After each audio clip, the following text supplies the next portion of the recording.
Entonces el comunismo demostró ser mucho más eficiente que el capitalismo. No puede mentir así. Y sin ir más lejos, y en esta charla lo vamos a ver, los logros de los planes quinquenales de la Unión Soviética también demostraron ser mucho más eficientes que el caótico sistema capitalista. Entonces, eso explica a Milei. Eso explica a Milei. Si una líder de la supuesta izquierda le dice que el capitalismo es lo mejor, voto al anarcocapitalista, dicen los jóvenes, ¿o no? Y después, bueno, lo de Guba y Lenin. Cayó porque querían consumir lo que consumían los de enfrente. Bueno, simplificar la caída de la Unión Soviética de esa manera me parece una verdadera locura, porque la caída de la Unión Soviética se explica por algo que sí, por supuesto, hay que hacer una revisión de eso, y es como la Unión Soviética fue traicionada desde adentro y desgraciadamente desde cuadros infiltrados dentro del Partido Comunista de la Unión Soviética. No porque el sistema fuese malo o porque la planificación económica fuese mala. Era otro el problema, que lo vamos a ver a grandes rasgos. Entonces, durante el gobierno de Alberto Fernández, que Cristina Kirchner fue la que con el dedo dijo es él, y era el más inepto de todos, ese gobierno subió con mucha expectativa, la gente lo votó con mucha expectativa y con mucha ilusión porque veníamos del desastroso gobierno de Mauricio Macri. Por supuesto que al comienzo estuvo la pandemia, todo, pero no algo que le pasó solo a la Argentina, le pasó a todo el mundo. Y por supuesto la ineptitud del presidente Fernández, los conflictos internos del gobierno, porque también es eso. Mientras la señora Kirchner elegía a Fernández como su candidato, también le hacía disputas internas con una organización que se llama La Cámpora, que después vamos a ver por qué banderas lucha esta organización. La cuestión es que, por supuesto, todos estos hechos no hicieron más que debilitar a un gobierno que aparentemente decía defender los intereses populares y que por supuesto estaba lejos de eso. ¿Cómo decirlo? El vedetismo de Fernández, de cuando ya, sabiendo que era un gobierno totalmente desprestigiado, insiste en ser candidato a una reelección y después tardíamente se baja de esa pretensión, como Joe Biden más o menos ahora, y bueno, todos sabemos, se pone de candidato un candidato que ya no podía ganar, que era Sergio Massa. Con lo cual, por supuesto, desde este progresismo parecería ser que se hizo todo lo posible para que ganara esta experiencia nefasta que está llevando adelante los destinos de mi país. En números, este gobierno de izquierdas, este gobierno progresista, e insisto tanto en esto porque es lo que uno tiene que entender, porque uno tiene formación, ideología, pero también hay que entender cómo lo ve el pueblo trabajador, la gente de a pie. Entonces, si a la gente de a pie se le presenta esto como un gobierno de izquierda y deja más pobreza e indigencia que en el 2019 cuando asumió. La desocupación es cierto que bajó a un nivel muy bajo, pero como decía antes, con trabajadores por debajo de la línea de la pobreza. O sea, un trabajador argentino es pobre, era pobre y por supuesto sigue siendo pobre.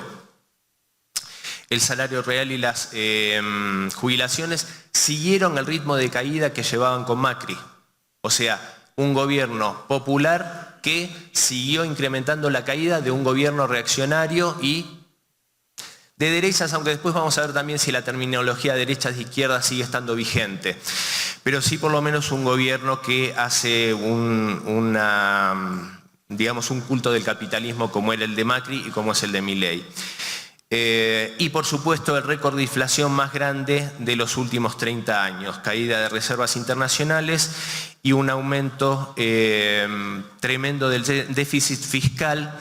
Y una frase que puede más o menos redondear esto, es algo que le dijo Alberto Fernández al Financial Times, y fue, francamente, no creo en los planes económicos. Esta fue la respuesta que dio cuando le preguntaron de ese diario económico, justamente cuál era su plan económico, y dijo, no creo en los planes. Bueno, inepto, improvisado, y eso es lo que el pueblo argentino leyó que es la izquierda. Eso explica, por supuesto, las derrotas y el desprestigio, y ahí es cuando yo creo, humildemente, igual lo vamos a ver en la última parte, cómo nosotros tenemos que poner en valor, y acá estoy muy feliz con todo lo que he visto durante estas jornadas, toda la labor del movimiento antorchista, y con orgullo hay que decir, no, yo no soy de izquierda, yo soy comunista con todas las letras, yo soy, en el caso, antorchista.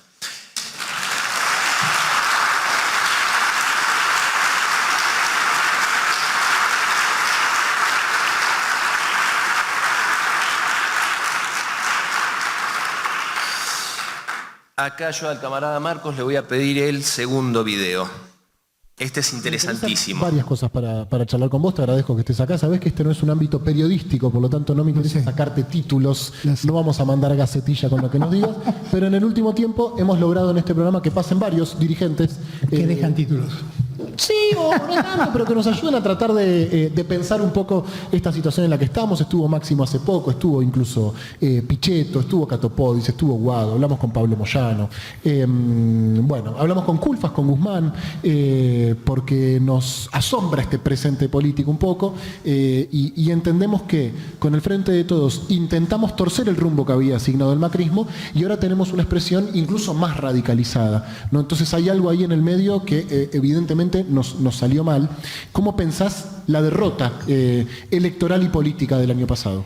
Bueno, es que yo creo que todos estos puntos, que yo te lo digo como puntos a favor del gobierno nacional que nosotros tuvimos adelante, a lo que se les podrían sumar algunos de característica social, qué sé yo, terminar con el hecho de que los trabajadores paguen impuestos a las ganancias, haber logrado la ley del aborto, haber avanzado en la igualdad de géneros con el cupo trans, haber logrado el documento no binario.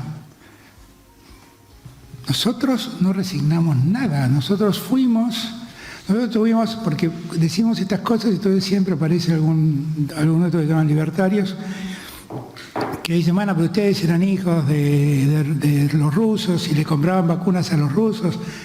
Nosotros estuvimos en el Kremlin, es cierto, pero estuvimos en el Salón Oval y estuvimos en el Palacio de Gobierno chino. Y en todos los lugares llevamos nuestro mensaje. Y yo fui a la Cumbre de las Américas como presidente de la CELAC y llevé un enorme reproche al gobierno de Biden por el trato que le daba a América Latina. Y Biden estaba sentado ahí al lado mío, no estaba lejos. Y fuimos al G7 para ponerle fin a la guerra de Rusia y Ucrania por el daño que estaba causando en el hemisferio sur. Y me escucharon Macron, Scholz, el primer ministro de Japón, Biden. Todos escucharon lo que nosotros pensamos. Todo eso también lo hicimos nosotros, pero no pasó que parte de nuestra fuerza decía que todo era un desastre. Y no era todo un desastre. No era todo un desastre. Bueno, lo que enumera el expresidente Alberto Fernández. Ustedes vieron, yo les dije más o menos cuál era el deterioro que sufrió mi país, económico, social, etcétera. Y los logros que enumera orgullosamente es la eliminación del impuesto a las ganancias. El impuesto a las ganancias es el impuesto que pagan los trabajadores de altos ingresos, o sea que ya de movida es un sector mínimo de la clase trabajadora, o sea sería el sector, la élite de la clase trabajadora. O sea, una medida que benefició a la élite de la clase trabajadora, pero que aparte llegó tardíamente. Esa eliminación de ese impuesto lo hicieron aproximadamente 3 meses antes de las elecciones. O sea, se notaba mucho que era una medida electoralista. Pero bueno, para un sector de los trabajadores, pero era ese. Pero después, acuérdense lo que les dije de la agenda de esta izquierda. La ley del aborto, que ya dijimos que es una discusión ardua que hay que darla con más seriedad, a mi modo de ver por lo menos. Pero después, la igualdad de género con el cupo trans, que eso es algo que incumbe a un 0,04% de la población aproximadamente, se calcula. El DNI no binario, ahí baja. Las personas que en el último censo en Argentina se reconocieron no binarios estaban en algo más de 8.000 personas sobre 45 millones. Y dice, no resignamos nada. O sea, es nuestro Lenin. ¿Cómo no resignamos nada? ¿Qué hizo para la clase trabajadora? Bueno, ¿cómo no va a ganar Milei después? Y cuando habla de los rusos, cuando estuvimos en el Kremlin y dice, y después estuvimos con Biden para detener la guerra y qué sé yo, se sube el precio, como decimos en Argentina, hay que recordar también que este hombre, cuando era digamos, el punto más álgido de la epidemia de COVID en Argentina y en el mundo, a la Argentina nadie le vendía vacunas y los laboratorios europeos y americanos, como creo que en todo el mundo, pretendían que nosotros, por supuesto, los que somos de segunda, ¿no? el sur global, que yo no estoy de acuerdo con la definición de sur global, yo creo que somos la mayoría global, pero teníamos que pagar y esperar a que surtieran de vacunas a todo Estados Unidos y Europa. Ese era lo que se planteaba en ese momento. Y en ese contexto fue la Federación Rusa la que le dio a la Argentina todas las vacunas de COVID para salvar miles de vidas de argentinos. Y este señor estuvo en el Kremlin unos días antes de que se iniciara la operación militar especial, diciéndole al presidente Vladimir Vladimirovich Putin que él quería que Argentina fuera la puerta de entrada de Rusia a América Latina. Y pocos días después, sin tener en cuenta el contexto, sin saber nada, sin saber que Rusia fue empujada a tener que iniciar la operación militar especial, porque la otra alternativa era que permitiese un genocidio contra la población del Donbass. Y este personaje se atrevió a decir que condenaba la invasión de Putin a Ucrania, el país que nos había ayudado, no solo con el COVID, sino también en la guerra de Malvinas, sino también en la reivindicación histórica de los derechos sobre las Malvinas hasta el día de hoy. Cuando el submarino Ara San Juan se hunde en el océano, los primeros que llegan al rescate y los últimos que se van son los rusos. Y este señor fue a mostrarle a Biden que condenaba, porque dice como que fue ahí me escuchaban. No, fue a modo trapo de piso. Bueno, esta es la izquierda argentina progre. Y vamos a ver lo siguiente, que es un link, Marcos, y esto es muy interesante, porque acá empezamos a ver cómo se cruzan estos intereses entre estas izquierdas y las nefastas ONGs. Y ahí podemos ver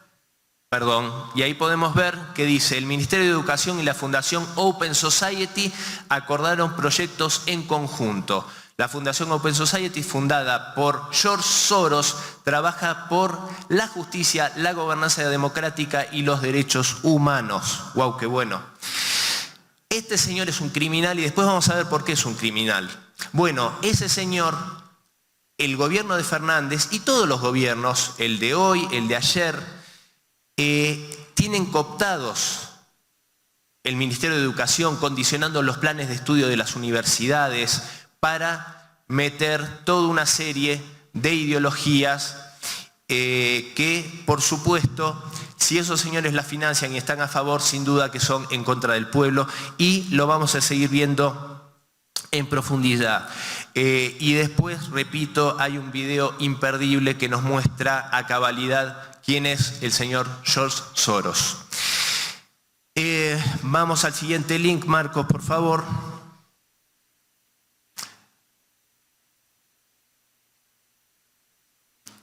Y ahí dice, este es del diario Infobae, yo cariñosamente le digo Infobiden, se imaginarán por qué.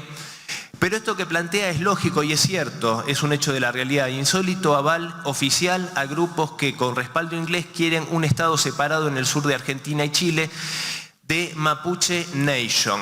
Bueno, estos son lo que yo decía de esta agenda indigenista, que en realidad no es indigenista, en realidad es separatista, es de vuelta el famoso divide y reinarás. Y ahí se ve como, y después lo vamos a ver más en profundidad, ahí se ve de un link que dice de Mapuche International Link, que después vamos a ver dónde funciona esa oficina y esa organización mapuche, curiosamente. Esto puntualmente, esta nota de lo que habla, es que hubo un juicio que se le hizo a una persona de una organización separatista mapuche, que supuestamente, digo supuestamente porque nunca quedó muy claro, pero fue condenado en Chile por actos de violencia, por quemar una estancia, por ataques armados, de hecho. Fue condenado a prisión, Jones Wallace se llama esta persona, y el gobierno argentino mandó al embajador Rafael Bielsa, eso durante el gobierno de Fernández, de Alberto Fernández, mandó al gobernador Rafael Bielsa a pedir la liberación oficialmente como gobierno argentino de esta persona que pide la secesión de parte del territorio argentino. O sea, algo que realmente, si no está cerca de la traición a la patria, se parece bastante. En el siguiente link vamos a poder ver, gracias a nuestro camarada, esto es de una ONG, seguimos con las ONG, que se llama Open Democracy. Dice, ¿por qué el Estado argentino reprime al pueblo mapuche? Los recientes acontecimientos en el territorio mapuche en Argentina sugieren una creciente espiral de represión y violencia hacia los pueblos indígenas del país. Podemos bajar un poco. Bueno, ahí vemos la protesta, pancarta en inglés. Y ahí nomás nos detenemos. Dice, este artículo forma parte de Protestar es un derecho, un proyecto de colaboración con las organizaciones de derechos humanos, CELS e INCLO, con el apoyo de la ACLU, que examina el poder de la protesta y su papel fundamental en la sociedad democrática. Bueno, en un ratito vamos a ver qué es el CELS. Estas dos otras organizaciones son International Network of Civil Liberties Organizations, INCLO, y American Civil Liberties Union. Esa es la ACLU. Y después les decía, en unos minutos apenas vamos a ver qué es el CELS, porque es algo muy interesante. Muchos de ustedes tal vez lo conozcan, Centro de Estudios Legales y Sociales, o a su expresidente, el periodista Horacio Verbitsky. Bueno, vamos a ir al siguiente link, Marcos, por favor, para ver quiénes financian a la Open Democracy. ¿Quién nos financió en 2023? Bueno, ahí el agradecimiento, estamos profundamente agradecidos, vamos bajando, a ver, ahí, un poco para arriba, a ver, para arriba, no, para abajo, perdón, Marcos. Ahí, Open Society Foundations, $200.000 durante 24 meses para explorar la influencia del dinero en la política del Reino Unido. Open Society Policy Center, Open Society Foundation, $600.000, Open Society Foundation, 160.000 libras durante 27 meses. Todos van confluyendo para el mismo lugar, ¿no? Y hablamos de miles de millones de dólares. Y cuando estos señores, bueno, ahí está la Ford Foundation también, cuando estos muchachos ponen plata para algo, es porque es algo que aparte les va a redituar plata y que sin duda es en contra de los intereses de los trabajadores. Y vamos a ver la página de Mapuche Nation.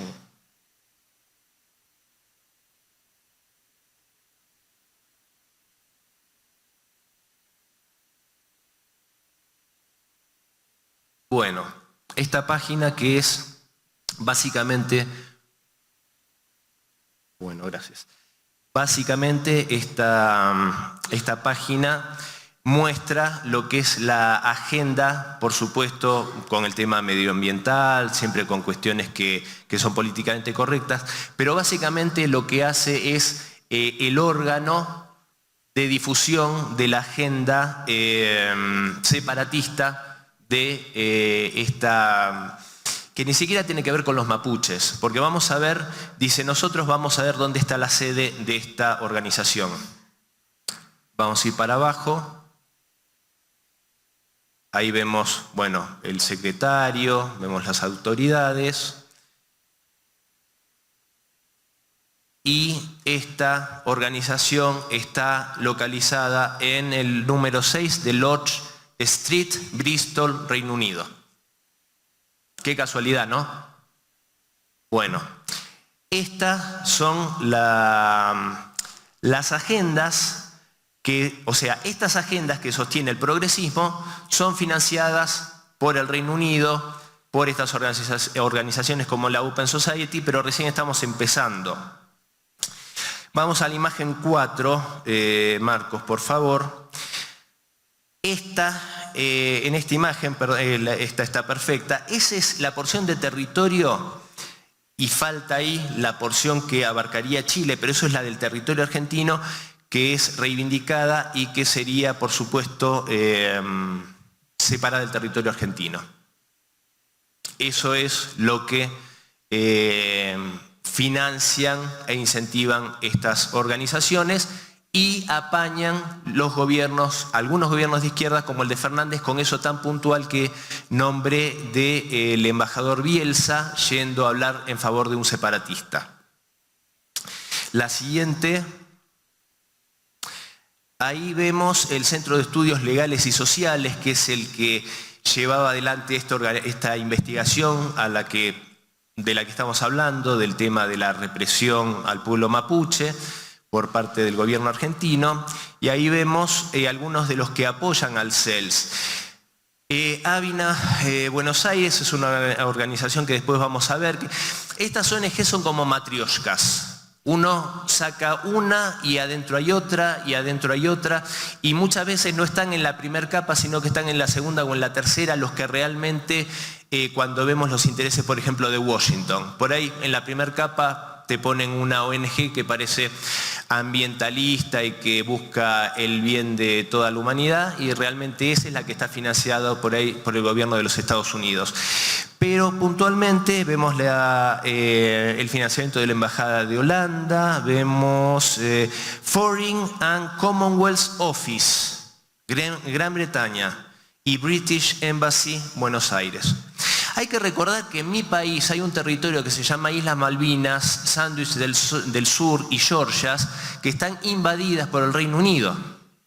Esta ONG, que no les dije, pido disculpas, lo digo ahora, es una de las ONGs más prestigiosas dentro de los progres y la izquierda argentina.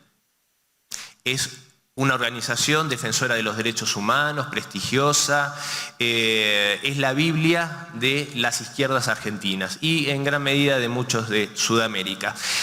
Y esta organización recibe fondos de un gobierno que tiene invadido territorio nacional. ¿No hay un conflicto ahí? ¿No hay un problema ético? Creo que sí.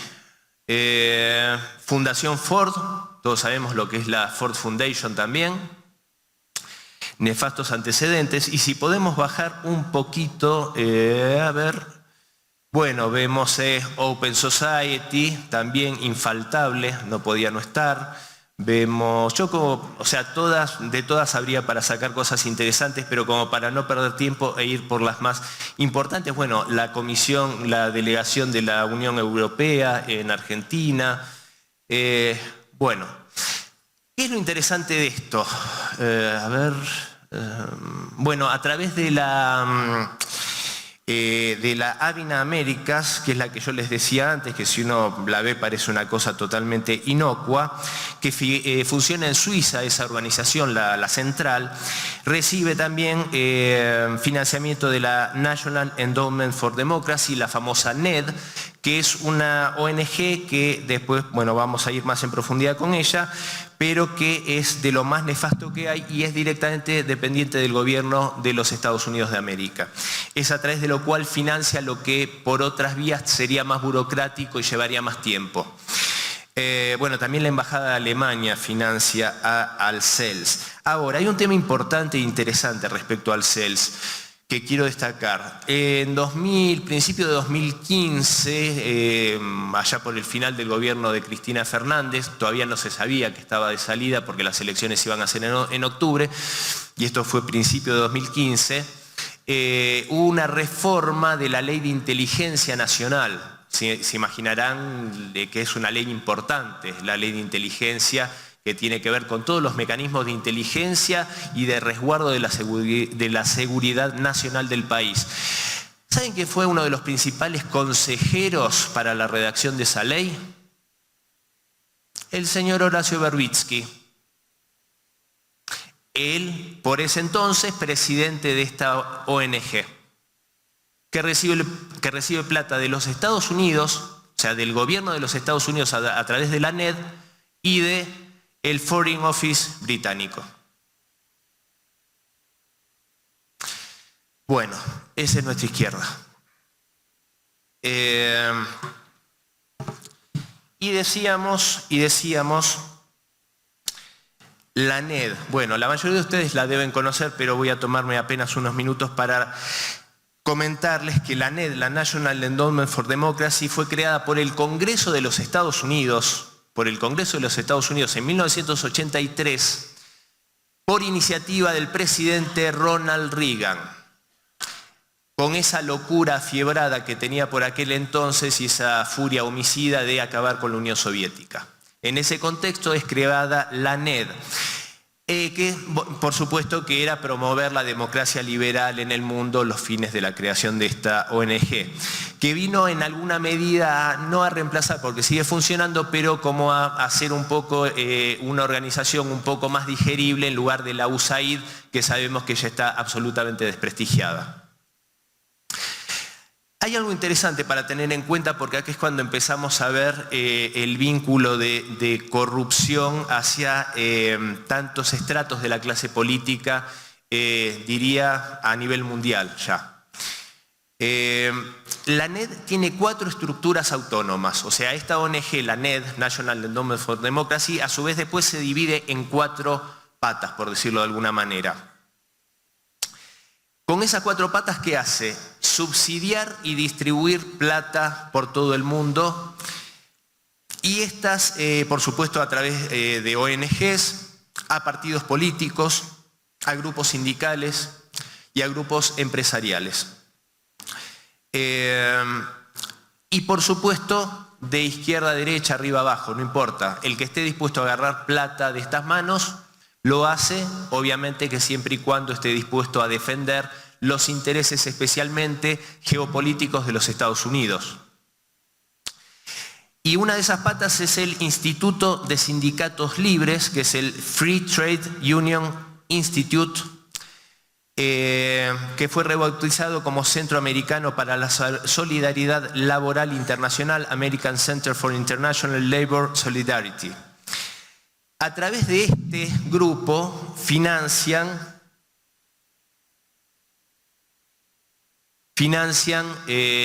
sindicatos a lo largo y ancho de todo el mundo. No todos, por supuesto, no estoy diciendo que todos los sindicatos son corruptos, pero sin duda muchos sindicatos reciben plata de esta organización, y eso explica, por supuesto, muchos procederes, y esto en Argentina se nota mucho. Después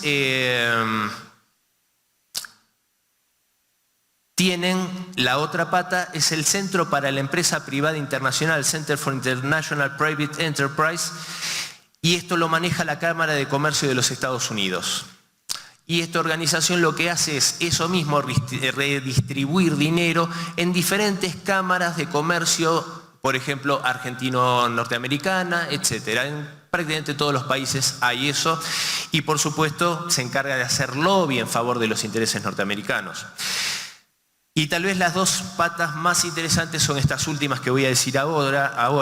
Una es el Instituto Republicano Internacional, el International Republican Institute, que es gestionado por el Partido Demócrata, y por supuesto que lo que hace es derivar fondos a todas las organizaciones que así lo deseen de centro derecha y derecha, de la llamada centro derecho y derecha. Y por el otro lado tenemos el Instituto Nacional Demócrata de Asuntos Internacionales, National Democratic Institute for International Affairs, que por supuesto es del Partido Demócrata. Y es el que financia a todos los progres que quieren ser financiados. Ahí es cuando vemos cómo cuando Rusia, por ejemplo, inicia la operación militar especial, desde la izquierda hasta la derecha, o estas izquierdas y derechas, coincidían en la condena a la brutal agresión de Putin a Ucrania. Porque la verdad es que al final del día, en lo que importa, en lo que es importante, que es la geopolítica, van para el mismo lado. Si no, hay que ver como ejemplo la política en España del PSOE y del PP respecto a Rusia y Ucrania. Son otanistas. También hay que ver la posición del partido de Macri o Milei y este progresismo. El progresismo no, nunca se puede justificar una guerra aunque estén por hacer un genocidio. Entonces Putin malo. Y así podemos pasar por muchos países, no los voy a aburrir, pero ¿esto qué significa? Que las izquierdas y las derechas en nuestros países discuten las tonterías. Lo de verdad, la agenda es la misma, porque se la dictan ellos. Se las dictan los que mandan, los que les pagan. Bueno, esto por supuesto hace, y ahora lo vamos a seguir viendo en profundidad, las coincidencias en la defensa de ciertas agendas. Y acá quiero hacer una aclaración especial, o no aclaración, sino señalar que, por ejemplo, en la Argentina, el gobierno de Fernández, si no me equivoco, crea el Ministerio de la Mujer, lo cual a mí particularmente me parece bien. O sea, las mujeres sin duda son de mínima la mitad de la población mundial. En muchos casos en nuestros países sufren postergaciones y no me parece mal a mí que tengan un estamento estatal especial que pueda velar por sus intereses. A mí me parece eso, puedo estar equivocado, no lo sé. Ahora, cuando se hace el Ministerio de Mujeres, Géneros y Diversidad, digo, ¿por qué? O sea, de mujeres. O sea, desvirtuamos sumando a minorías ínfimas y esos ministerios terminan haciendo un 90% de políticas para las minorías, no para las mujeres. En Argentina, los femicidios son una atrocidad que no para, o sea, no baja, no descienden los números. Hace décadas que son una mujer asesinada cada 30 horas. Han gastado ingentes cantidades de dinero en este ministerio y no han mejorado la situación de violencia contra las mujeres. Y se dedican a poner banderitas de colores en los ministerios, en vez de defender a las mujeres. Entonces, algo no está funcionando. A mi modo de ver, algo no está funcionando. Lo que les decía antes, el número exacto, gente que se reconoció no binaria en la Argentina en el último censo, 8.293 personas. Ese es un gran logro de un gobierno progresista. Bueno, en fin.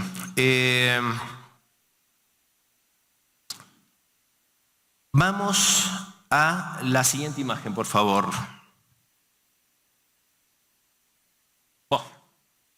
¿Qué decir? Nadie nace cis. El sistema patriarcal y sus estereotipos nos impusieron una única manera de ser. Explórate, capaz sos trans. No sé si podés bajar un poquito más, Marco, porque esto no tiene desperdicios. Es delicioso. Porque quiero que se vea quién es la organización. No sé si no te hagas problema. Porque hay una organización que firma este afiche, flyer. Ay, Dios mío. Bueno, yo se los voy contando mientras lo vemos completo. Primero, CIS, no, yo no sabía, me tuvo que explicar mi hijo lo que es CIS. ¿Saben lo que es CIS? CIS, supuestamente somos los heterosexuales. Cisgénero. Para mí era más fácil decir heterosexual, pero bueno.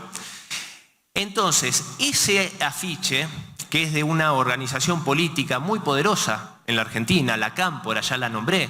O sea, Explorate capaz sos trans, la Cámpora. La Cámpora Diversia, dice ahí abajo, capaz después aparece, porque la Cámpora Diversia tienen la rama específica de la Cámpora trans. Bueno, es una organización muy poderosa, es una organización con muchos recursos económicos, es una organización que fue un grano en la espalda de Alberto Fernández, porque le hizo, la verdad es que, tras que era un inútil, le hizo todo lo posible para que fuera más inútil todavía, y estos muchachos, estos jóvenes revolucionarios, que se consideran jóvenes revolucionarios herederos de los montoneros, así se describen ellos, que Horacio Berbisky era montonero, dicho sea de paso, era de la organización Montoneros en la Argentina en los años 70, el que trabaja para el Foreign Office.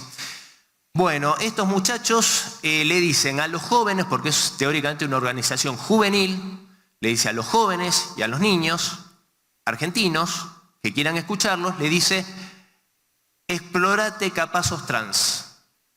En vez de hacer política en el bien de la patria y de los trabajadores, buscan sembrarle dudas a los niños y a los adolescentes que no tienen por qué plantearse artificialmente, y que si tienen que tenerlas, si se tienen que plantear algo, lo van a tener que hacer ellos por sí mismos, no artificialmente. ¿Cómo no va a fracasar esta izquierda? ¿Cómo? La siguiente, Marcos, por favor. Y otra de las luchas de la Cámpora, como decíamos, conciencia ambiental, reciclado, todo eso, que es importante sin duda, pero vamos, no veo nada de eso refiriéndose a la desocupación, a la inflación, a las pensiones de los jubilados. ¿Se entiende? Los intereses del pueblo van por un carril y esta izquierda parece obnubilada, tal vez por el financiamiento, y va por otro carril. Bueno, en fin. Y por supuesto que yo hablaba antes del enfrentamiento de la Cámpora con el gobierno de Fernández, siendo parte del gobierno, o sea, siendo la pata política de la vicepresidenta Cristina Kirchner. El enfrentamiento era por porciones de poder en el gobierno, no por políticas. No por políticas, por el poder mezquino. ¿Cómo no va a caer la izquierda? Ay, Dios. Los trabajadores obviamente no estaban representados en el gobierno anterior, ni en el anterior. Debo decir, y lo digo con orgullo, que Néstor Kirchner sí representó a los trabajadores. Néstor Kirchner sí representó a los trabajadores. Desgraciadamente se murió pronto y bueno, y su esposa no supo seguir el legado.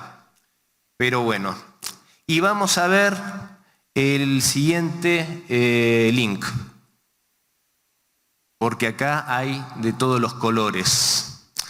MST, Movimiento Socialista de los Trabajadores. No, volvemos para arriba un poquito, Marcos, gracias. En el Frente de Izquierda y los Trabajadores, Liga Internacional Socialista. Esto lo ve cualquiera que no está demasiado metido en el tema y dice, bueno, esto es la Revolución Rusa. Acá vamos a la lucha proletarios. Libre Diversidad de MST en el Frente de Izquierda, candidates disidentes para dar vuelta a todo. Bien, bajamos un poco a ver los candidatos disidentes. Bueno, ahí vemos muchos colorines. Y vamos a bajar hasta donde habíamos visto Marcos, porque vamos a ver los candidatos, porque es bueno que los candidatos muestren lo que ofrecen, los logros, su currículum. Nuestras candidaturas, capital. Pablo Vasco, Martín Tomé y segundo, Gelos Geis. a diputados nacionales, Micaela Escobar y Valentina Milia, lesbiana, a legisladoras. Eso es el currículum profesional, político, que son gays o lesbianas. No lo entiendo muy bien.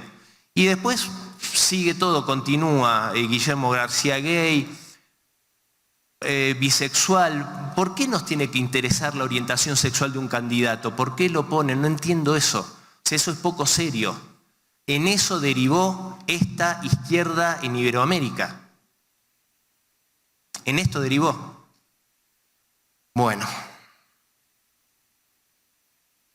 Y por supuesto que hay algo acá que voy a hacer un pequeño apartado que me parece interesante, y es el tema del lenguaje.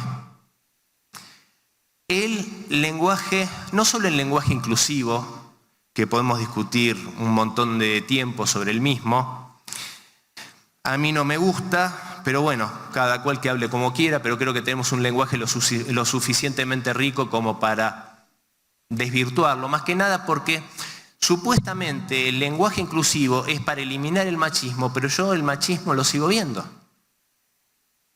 A ver, en Argentina somos especialistas en crear eufemismos.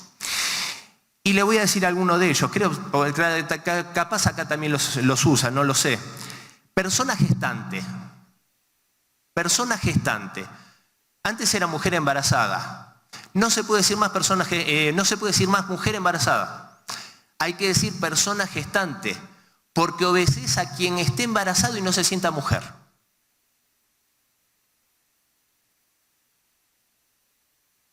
Pero esto es así, no es broma, esto es así. Hay que decir persona gestante entre los círculos progres, porque puede haber alguien que esté embarazada y que no se siente mujer. Y se puede ofender. Pero hay otras que son peores. Persona en situación de calle. O sea, la persona, hay cada vez más gente viviendo en las calles en mi país. Familias enteras durmiendo en un colchón en la vereda. Pero no hay que decir personas sin techo, no, hay que decir persona en situación de calle para no estigmatizar. Sácalo de la calle, en vez de poner persona en situación de calle.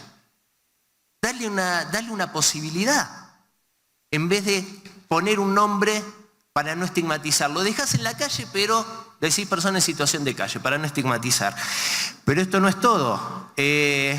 Persona en situación de violencia de género. De vuelta, dije recién, cada 30 horas una mujer asesinada. Pero hay que decir persona en situación de violencia de género, no mujer golpeada, porque es estigmatizante. En vez de meter preso al salvaje que le pega a una mujer y que quede preso de verdad, no. Eso no se soluciona, pero sí no se estigmatiza diciendo mujer golpeada. Mujer en situación de violencia de género. Hay una que es buenísima, joven en situación de conflicto con la ley. Esa es buenísima, esa es excelente.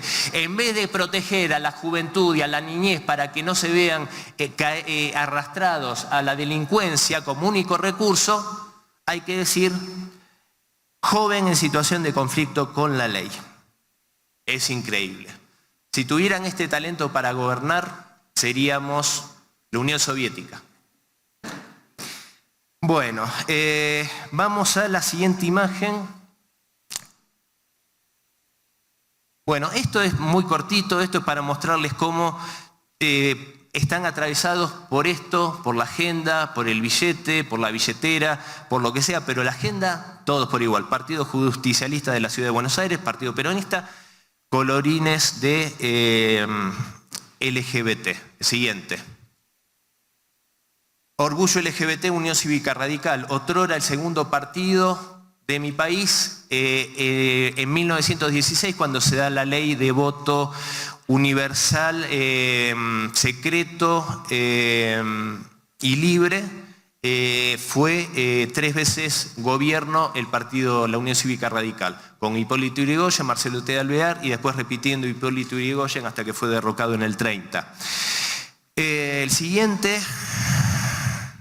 bueno, izquierda socialista, cupo trans, travesti, festejando la izquierda aguerrida, trotskista, festejando un gran logro para los trabajadores. Siguiente. Bueno, también MST izquierda, Día de la Visibilidad Trans. Ya la marcha del orgullo no alcanzaba. Siguiente, ¿hay otra más o...?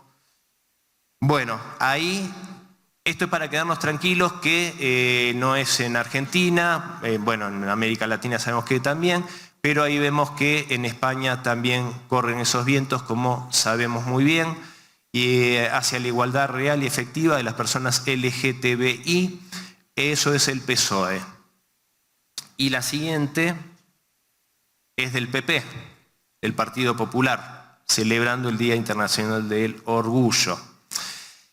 Que a ver, acá de vuelta tenemos que hacer una división y aclarar para que no se malentienda. Primero, hablan de personas LGBTIQ+.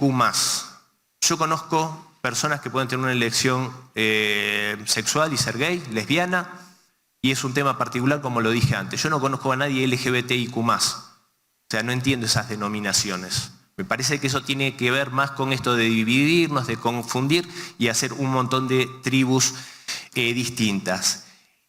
El Día del Orgullo, ahora lo vamos a ver en algunas imágenes. No entiendo que tenga que haber un Día del Orgullo, como no entendería que haya un Día del Orgullo heterosexual. No lo entiendo. Tampoco entiendo que niños tengan que presenciar una marcha en la cual hay personas, hombres, mujeres, no importa lo que sean, semidesnudos, haciendo prácticamente muestras de sexo explícito adelante de menores. No lo entiendo, no me parece que esté bien, a mí por lo menos. Entonces, cuando desde todos o prácticamente todo el arco político se celebra eso, no lo entiendo o sí creo entenderlo. Porque vamos a ver la siguiente imagen.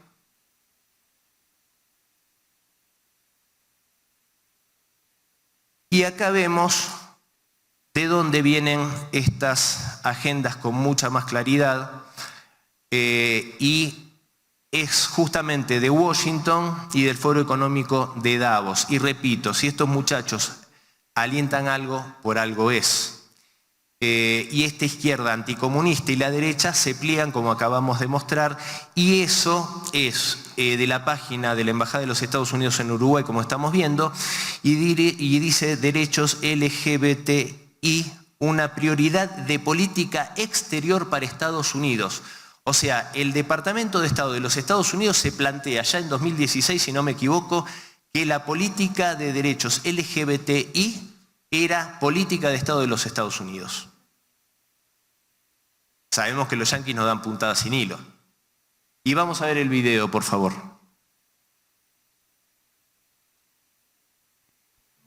Hola, me llamo Randy Berry y soy el primer representante especial para los derechos humanos de las personas LGBTI.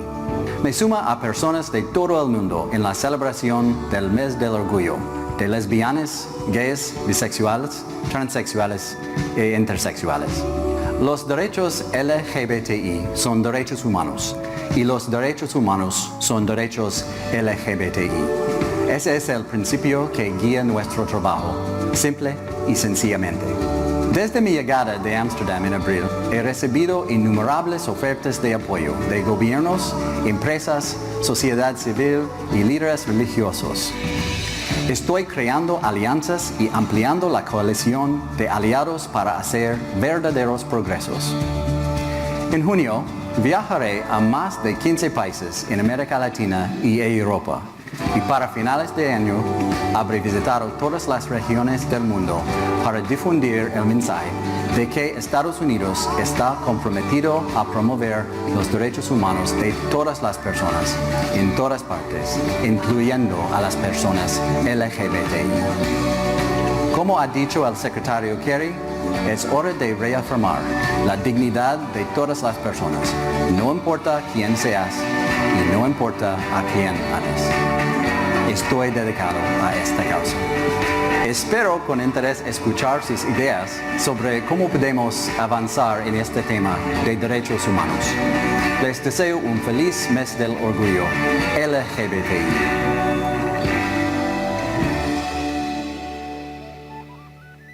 Bueno, parece que cualquier cosa que diga no tiene mucho sentido, se ve de dónde viene la agenda y repito, nada que venga de ese lugar es bueno y cuando ponen plata es para recibir más dividendos, así que bueno.